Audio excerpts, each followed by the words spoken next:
Welcome back students.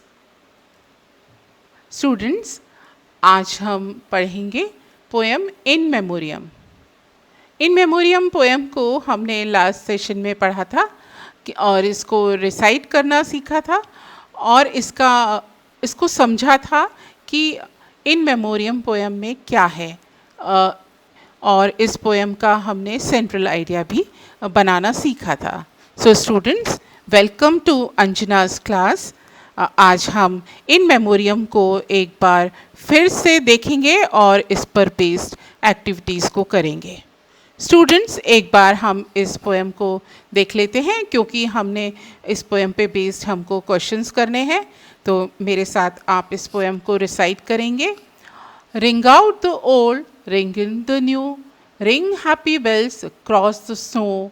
The year is going, let him go.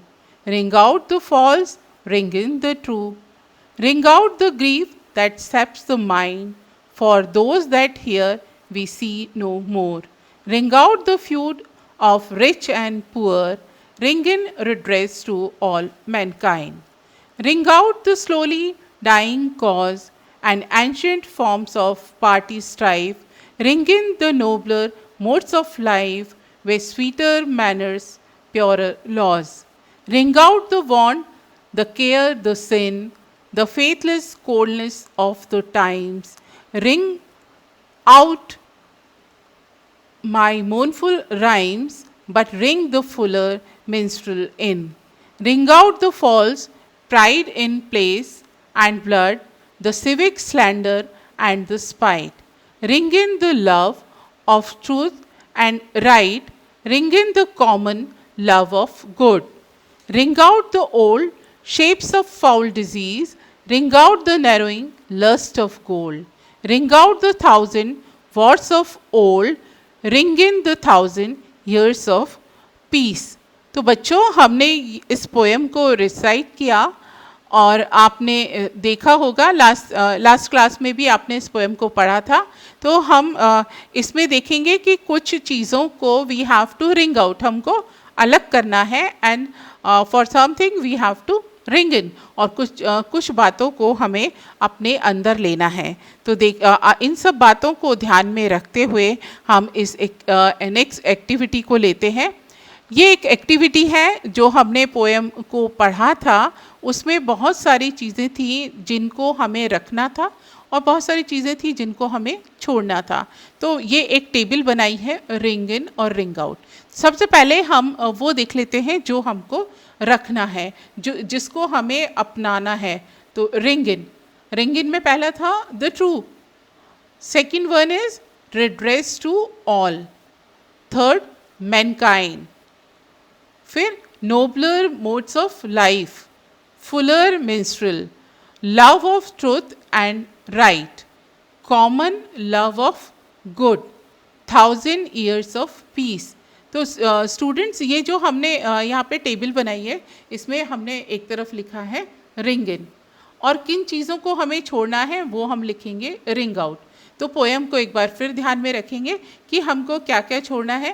पहला है the false, the grief. False मतलब जो पाखंड है उसको छोड़ना है, द ग्रीफ जो दुख है उसको, the feud of rich and poor, अमीर गरीब के जो झगड़ा है उसको छोड़ना है, slowly dying cause, ancient forms of strife, the want, the care, the sin, the faithless coldness of times, like जो हमारी लालसाएँ हैं, हमने जो गलतियाँ की हैं और पुराने समय में जो झगड़े हुए हैं उन सबको हमको छोड़ना है। False pride, the civic slander and spite, हम दूसरे की जो निंदा करते थे परेशान करने के लिए, उस प्रवृत्ति को भी हमको छोड़ना है। Foul disease, lust of gold of war, हमको युद्ध जो 1000 years का जो युद्ध था उसको हमें छोड़ना है, हमें लालसा को छोड़ना है, इन सब चीज़ों को हमें छोड़ना है। तो ये स्टूडेंट्स, हमने रिंग इन और रिंग आउट की टेबल बनाई। स्टूडेंट्स, हमने रिंग इन और रिंग आउट की ये टेबल बनाई और इससे हमने जाना कि हमें इस पोएम में हमें कुछ जो पोएट बात करता है कि कुछ चीज़ों को या कुछ अच्छी जो आते हैं, अच्छी बातें हैं, उनको रिंग इन करना है, रखना है, और जो और पुराने पाखंड हैं, झूठ है, लड़ाई है, इन सबको हमें छोड़ देना है। तो ये इस टेबल से हमको इस पोएम के बारे में आइडिया हो गया। स्टूडेंट्स, अब हम देखते हैं कि एक्टिविटी नंबर 2 में क्या कहा गया है। तो ये एक्टिविटी नंबर 2 है। इसमें बताया, इसमें हमने राइमिंग वर्ड्स की चर्चा की है। So go through the poem once again. Students, just go through the poem once again. एक बार आप फिर से पढ़ो and find the rhyming words for following words. और आप इनके जो वर्ड्स दिए गए हैं उनके आपको राइमिंग वर्ड्स ढूंढना है। ये वर्ड्स हैं, जैसे गोल्ड होता है, उसका राइमिंग वर्ड हो जाएगा ओल्ड। मतलब एक जैसा आना बोलने में, जैसे गोल्ड और ओल्ड, तो ये राइम कर रहे हैं, इनसे एक लय बन रही है। इसमें दूसरा है कॉज। कॉज के लिए राइमिंग वर्ड्स इसमें दिए गए हैं, आपको ढूंढना है। दो आपके सामने ऑप्शन है, लेज और लॉज। तो स्टूडेंट्स, राइमिंग वर्ड को ढूंढने के लिए ज़रूरी है कि हमको प्रोनाउंसिएशन सही आए। दूसरा वर्ड है माइंड। माइंड के लिए दो ऑप्शन दिए गए हैं, काइंड और दूसरा है पिंड। आपको राइमिंग वर्ड्स ढूंढना है। माइंड के साथ में क्या आएगा, काइंड या पिंड। थर्ड है स्पाइट। स्पाइट, इसके लिए राइमिंग वर्ड है राइट और इसका दूसरा है बिट। आपको दोनों में से चूज करना है। फोर्थ है स्ट्राइफ। स्ट्राइफ, तो इसके लिए राइमिंग वर्ड है लीफ और लाइफ। आपको ये देखना है कि स्ट्राइफ के साथ में क्या आएगा, लीफ आएगा या लाइफ आएगा। आप टिक करते चलिए। टाइम्स। टाइम्स, इसके साथ राइमिंग वर्ड है राइम्स और दूसरा है रिदम। राइम्स और रिदम, तो इसमें से आपको चुनना है। लास्ट वर्ड है स्नो। स्नो, इसके लिए राइमिंग वर्ड है गो और काउ। गो और सेकंड है काउ। तो बच्चों, आपने जिस तरह से मैंने ये राइमिंग वर्ड्स बोले तो आपने ध्यान से सुने होंगे। अब इसका जल्दी से हम आंसर ढूंढते हैं। तो इसमें कॉज के लिए for cause rhyming word will be laws. Cause, laws. और इसके बाद है spite, right. Spite, right. Times, rhymes. Times, rhymes. Mind, kind.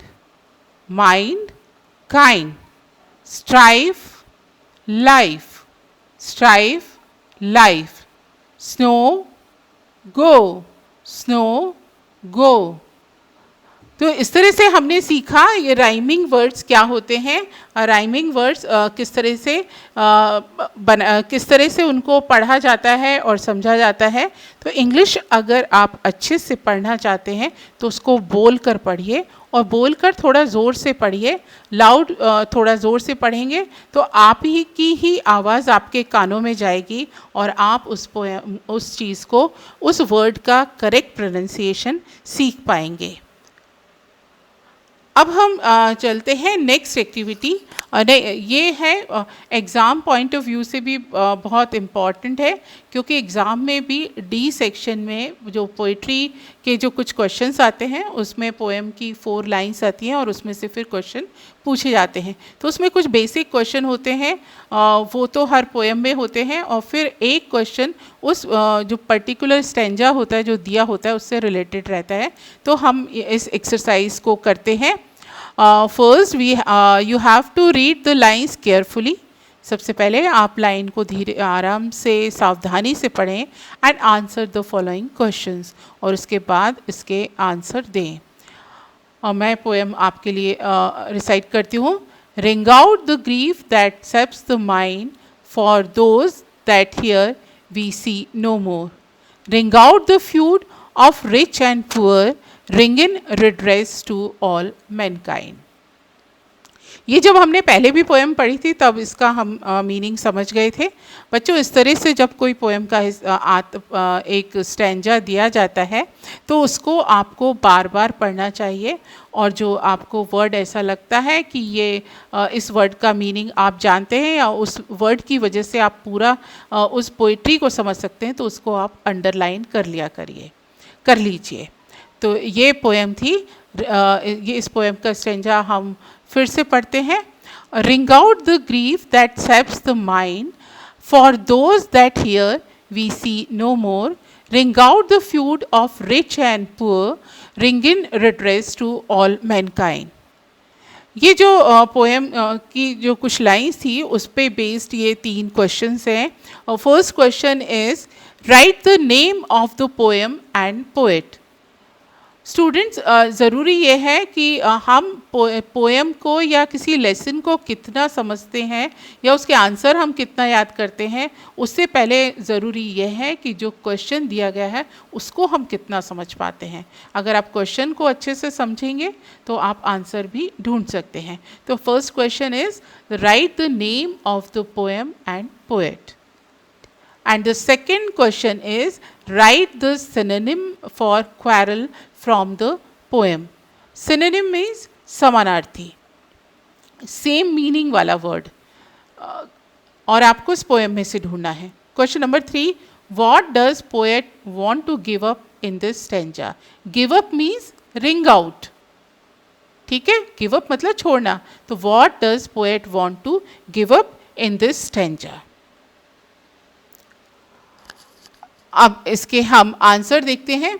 हमने इस पोएम को अच्छे से पढ़ लिया था, और पोएम का जो हिस्सा था, ring out the grief that saps the mind, for those that here we see no more.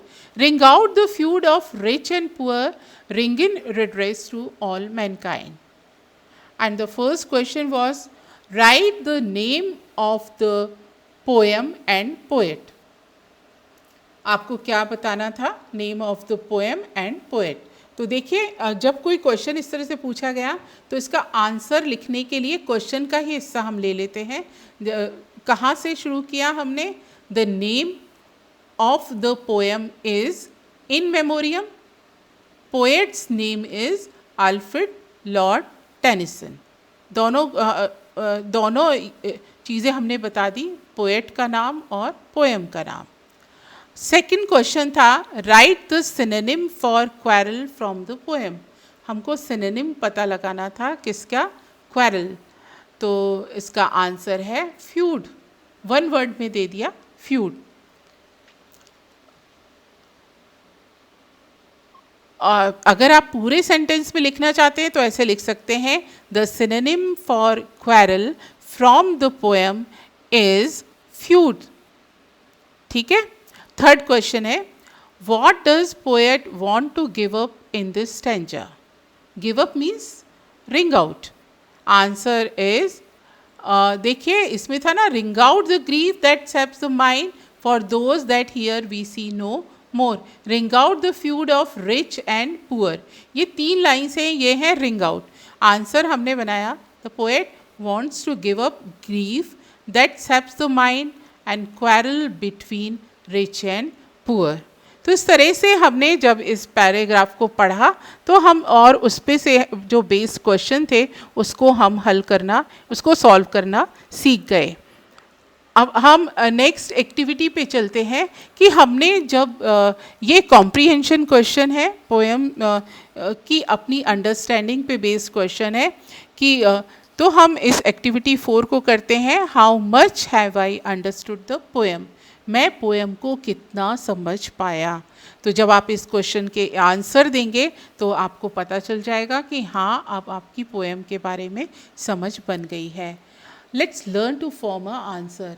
Answer हमेशा ये आंसर होता है इंग्लिश में इस तरह के जो कॉम्प्रीहेंशन क्वेश्चंस होते हैं उसमें आंसर का आधा हिस्सा तो क्वेश्चन में ही होता है। तो अगर हमको आंसर फॉर्म करना आ जाता है तो हमें रटना नहीं पड़ता। जो होता है ना, हम तो रट रहे हैं, हमको कुछ याद नहीं हो रहा, तो वो वाली आदत आपकी ख़त्म हो जाएगी और आप आंसर खुद फॉर्म कर पाएंगे। तो देखिए पहला क्वेश्चन है, What does the poet want us to give up in the first stanza of the poem? What does? What means क्या? The poet want us to give up. Give up means ring out. तो जो first stanza में जितने ring out हैं उनको हमको इसमें लिखना है। तो इसमें आंसर हो जाएगा, देखिए फर्स्ट जो क्वेश्चन में था द पोएट वॉन्ट, आंसर में आ जाएगा द पोएट वॉन्ट्स, क्योंकि इसमें डज, वॉट डज, इसको मैंने कैंची बनाई है कि इन दोनों चीज़ों को हमने क्या कर दिया है, काट दिया है, हटा दिया है। तो जो डज का सिंगुलर फॉर्म थी, वर्ब को जो अगर हमें सिंगुलर बनाना था तो हमने वॉन्ट में क्या ऐड किया, एस ऐड किया।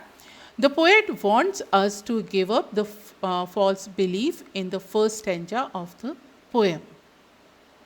सेकेंड क्वेश्चन है, what should be a proper replacement for old tradition? What should be a proper replacement for old tradition? आपको क्या करना है कि हमको रिप्लेसमेंट बताना है किसका, ओल्ड ट्रेडिशन का।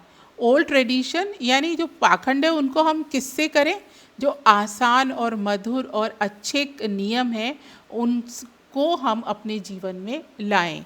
तो किससे हमको रिप्लेस करना है, with nobler modes, with sweeter manners and purer laws. तो हमको इस क्वेश्चन में से क्या हिस्सा हम कट करेंगे, व्हाट शुड बी, इसको हम कट कर देंगे और शुरुआत आंसर की कहाँ से होगी, a proper replacement for old tradition. अब ये जो यहाँ पर शुड बी था, इसको हम इसके ट्रेडिशन के बाद लिखेंगे। A proper replacement for old tradition should be the nobler modes with sweeter manners and purer laws. तो स्टूडेंट्स आपको इस तरह से आंसर फॉर्म करना आया। अब चलिए एक और क्वेश्चन हम देखते हैं, What would be the proper replacement for war culture?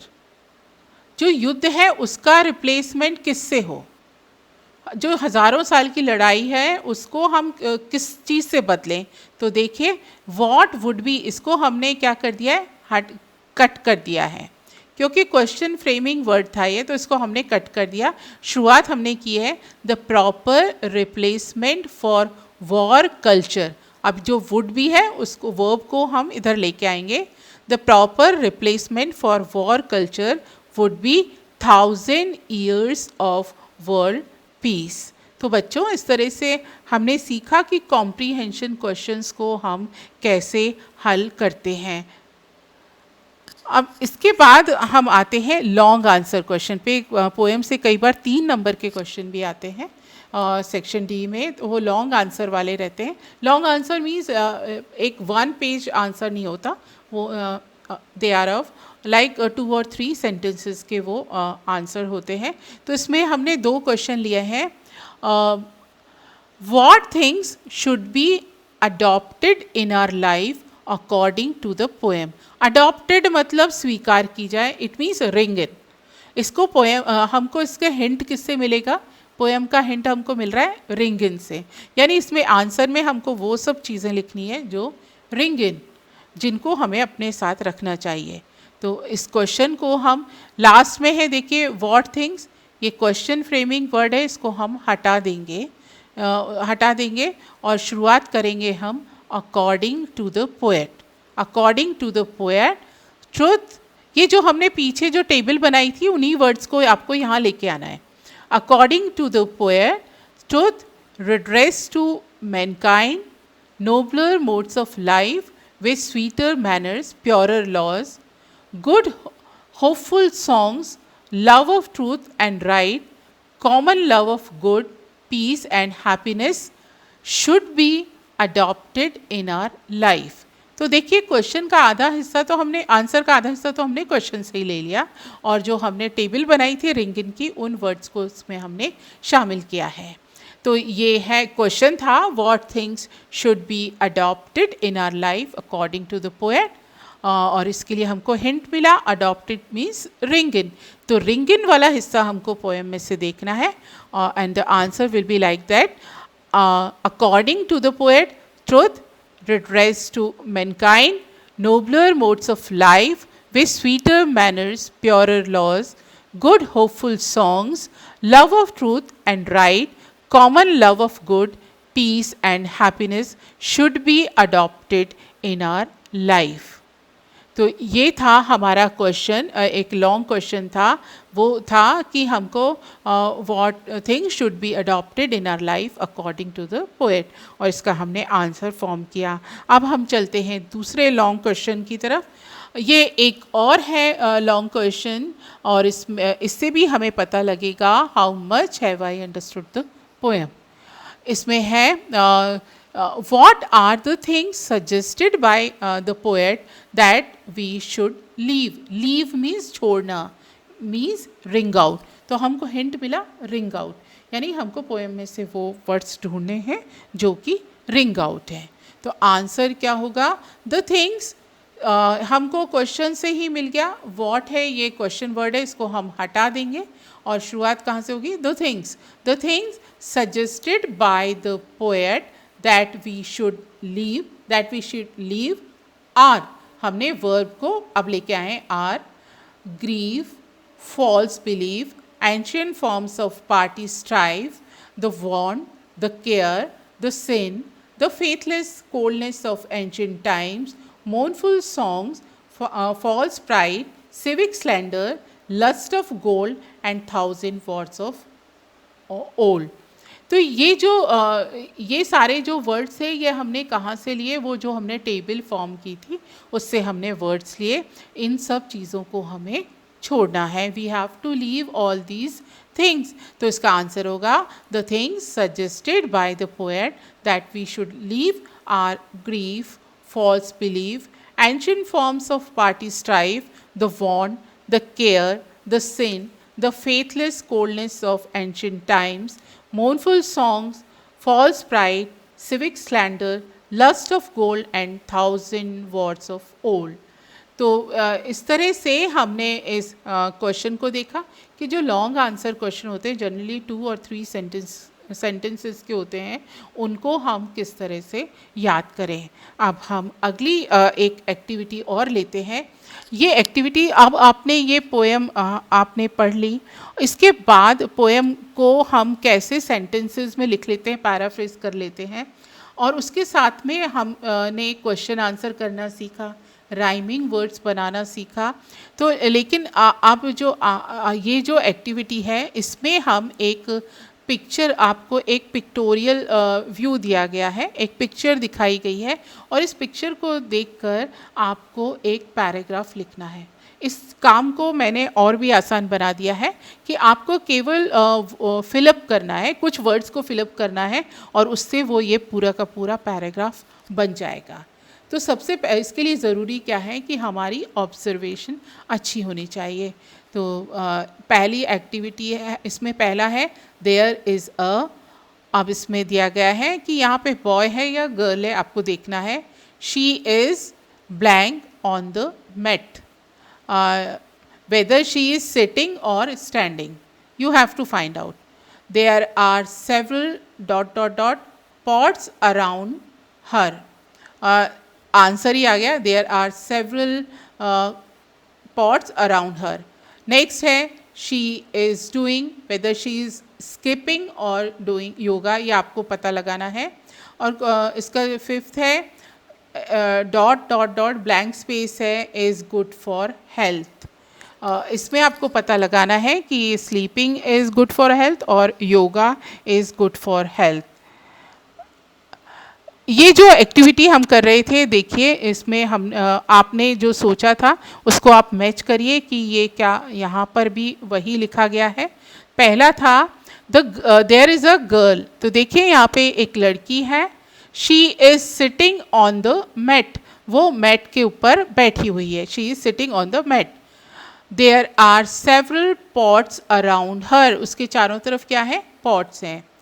She is doing yoga, yoga is good for health. तो इस तरह से हमने इस एक्टिविटी से एक छोटा सा पैराग्राफ बनाया इस पिक्चर के बारे में। आप इस पैराग्राफ को कॉपी में एक पैराग्राफ की फॉर्म में लिखिएगा और ये हमारी एक्टिविटी नंबर 6। तो आज बच्चों हमने पोएम इन मेमोरियम पर बेस्ड कुछ एक्सरसाइज की, कुछ क्वेश्चंस को आंसर्स को फ्रेम करना सीखा, लॉन्ग आंसर्स को कैसे फ्रेम करते हैं वो भी सीखा, राइमिंग वर्ड्स हमने सीखे और इसके बाद हमने एक एक्टिविटी की कि शॉर्ट पैराग्राफ लिखने की, कि पैराग्राफ को कैसे बना सकते हैं। जब भी आपको ये 10th में ये एक एक्सरसाइज भी आती है कि पिक्चर दी जाती है और उस पर आपको एक पैराग्राफ लिखना होता है, तो इससे आपको एक आइडिया मिलेगा कि आपको स्मॉल सेंटेंसेस को फॉर्म करना है और आप उसको लिख सकते हैं। उसके लिए जो आप निबंध वगैरह इतने लंबे आप लोग रटते हैं, फिर भूल जाते हैं और फिर कहते हैं मैडम हम इंट्रोडक्शन तक याद है, उसके बाद में हमें पता नहीं, तो वो वाली जो प्रैक्टिस होगी उस तरह की वो आपकी छूट जाएगी। आप खुद यहाँ पर लिखना सीख जाएंगे, छोटे छोटे सेंटेंस बनाकर पैराग्राफ बनाना भी सीख जाएंगे। सो बच्चों आज के लिए बस इतना ही। हमने आज के सेशन में पोएम पर बेस्ड हमने कुछ एक्सरसाइज की और लास्ट सेशन में हमने पोएम इन मेमोरियम को पढ़ा था और उसको समझा था। मुझे उम्मीद है कि आपको ये पोएम इंटरेस्टिंग लगी होगी और अब आप पोएम को पढ़ने का एक तरीका सीख गए हैं कि poetry is always for enjoyment. आप पोइट्री क्या होती है, हमेशा उसका आप आनंद उठाने के लिए ही होती है और जब हम उसको एंजॉय करते हैं पोइट्री को पढ़ना, तो उस पर बेस्ड जो एक्सरसाइज होती है उसको भी हम आसानी से कर लेते हैं। So thank you very much from Anjana Jain.